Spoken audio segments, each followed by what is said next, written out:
মিলে যায়। সম্মানিত হাজিরিন, কি বলবো আর, আজকে তো আমরা ইহুদিদের সাপোর্ট করার জন্য অনেকে তো অনেকভাবে অর্থ ব্যয় করতেছে কিনা, হ্যাঁ, কি সেটা হচ্ছে বিশ্বকাপ ফুটবল চলছে কিনা, হ্যাঁ, 2022 সালে এই ফিফাতে যেটা ব্যয় হয়েছিল $220 বিলিয়ন। জাতিসংঘের একটা তথ্য মতে যদি প্রায় $40 বিলিয়ন যদি পৃথিবীতে ব্যয় করা যায়, প্রায় 80 কোটি মানুষ আর ক্ষুধার্ত থাকবে না।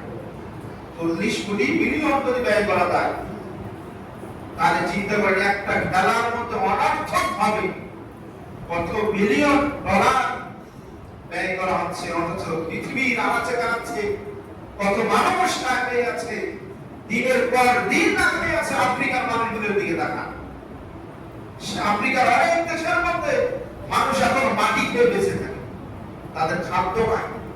আজকে আপনি আমি আনন্দ ভর্তি করতেছি, বিশ্বকাপে কোটি কোটি ডলার আপনি আমি ব্যয় করতেছি, বিলিয়ন বিলিয়ন ডলার সেখানে ব্যয় করতেছি, অথচ পৃথিবীর আনাচে কানাচে আমাদের অর্ধেক মানুষ তারা না খেয়ে আছে, অবস্থায় আছে।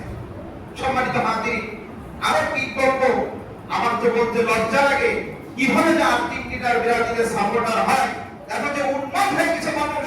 আজকে মানুষ দেখলাম ভিডিওর মধ্যে দাঁড়িয়ে পর্যন্ত আর্জেন্টিনার পতাকা হিসেবে রং করেছে। নাউযুবিল্লাহ, বাড়ি ঘর কি করছে, আর্জেন্টিনা ব্রাজিলের রং দিয়ে সাজিয়েছে, পতাকা বানিয়েছে, 5, 7, 8, 10 কিলো নিজের জমি সম্পত্তি বিক্রি করে।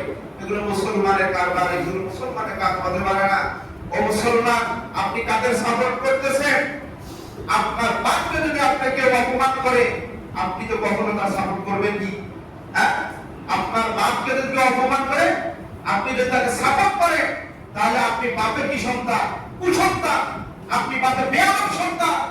অথচ ইহুদি খ্রিস্টানরা তারা আমার আল্লাহর সঙ্গে বেয়াদবি করে, তারা আমার আল্লাহর সঙ্গে শরীক করে, আর আল্লাহ তাআলাকে অপমানিত করে, আর আপনি আমি তারা আপনি সাপোর্ট করি। ইহুদিরা কয় কথা বিশ্বাস করে, দুই কথা। খ্রিস্টানরা মানে আল্লাহর সঙ্গে আরো দুই নাম আছে, তারা তিনটাবাদে বিশ্বাসী, তারা স্পষ্ট করে আল্লাহর সঙ্গে শরীক করে, তাদের আপনি আমি সাপোর্টার হয়ে যাচ্ছে। হ্যাঁ, যারা রাসূলকে মানে না, ইহুদিরা রাসূলকে মানে না, খ্রিস্টানরা রাসূলকে মানে না। মুসলমান, তোমার লজ্জা হয় না? তোমার লজ্জা হয় না? তুমি কেমনে যে আমার রাসূলকে মানে না, তাকে তুমি কিভাবে সাপোর্ট করো?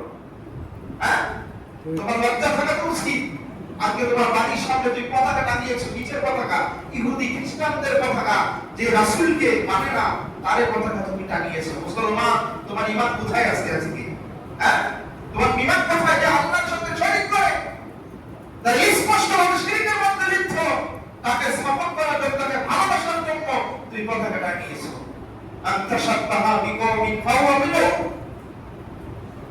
রাসূল বলেছে, যে যাকে বেশি মহব্বত করবে তার সঙ্গে তার কিয়ামত হবে, আর যে যার সাদৃশ্য গ্রহণ করবে সে তাদেরই অন্তর্ভুক্ত হবে। কিয়ামতের দিন তাদের সঙ্গে তারাই উঠবে।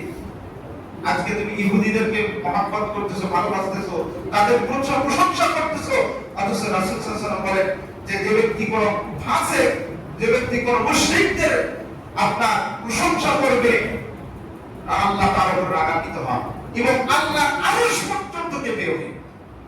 আর আপনি মেসি নেইমারের প্রশংসা করেন, আপনি অমুক প্লেয়ারের প্রশংসা করেন, সে তো মুশরিক। এই মুশরিকদের প্রশংসা করবে আমার আল্লাহ আরশ পর্যন্ত কেঁপে ওঠে। মুসলমান কেমনে তুমি তার প্রশংসা করো? হ্যাঁ, এজন্য যে যার সঙ্গে মহব্বত রাখবে তার সঙ্গে তার কিয়ামত হবে। সম্মানিত হাজির, খবরদার এই ইহুদি খ্রিস্টানদের এরকম খেলার পিছনে আপনি সময় ব্যয় করো না। মুসলমান, ফজরের সময় শত শত আযান কাজে যায়, তোমার ঘুম ভাঙে না, কিন্তু এক খেলায় তোমার সারা রাত্রি জেগে থাকো, ফজরে তুমি খেলা দেখো। কেমন মুসলমান তুমি? হ্যাঁ, তোমার কানে শত শত আযান যায়, মুসলমান, তোমার ঘুম ভাঙে না, আর অথচ তুমি খেলা দেখার জন্য সারা রাত্রি দাঁড়িয়ে থাকো। তুমি কেমন মুসলমান?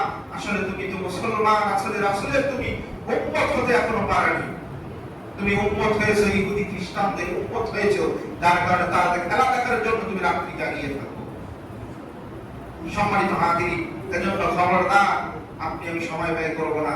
এই ইহুদি খ্রিস্টানদের খেলা থেকে লাভটা কি?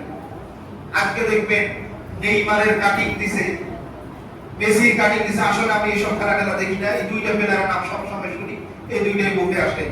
এদের মতো অনেক প্লেয়ারের অনেকেই দেখবেন কাটিং দেয়, চুলের কাটিং এর অমুক, তারপর অনেক সময় জার্সি করে।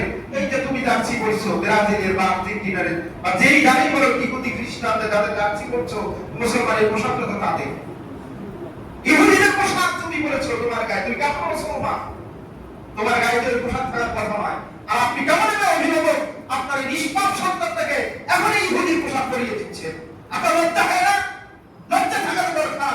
আপনার নিষ্পাপ সন্তানটাকে আপনি এই আর্জেন্টিনা ব্রাজিল ইহুদি খ্রিস্টানদের মতো আপনি সাজিয়েছেন, লজ্জা থাকা দরকার।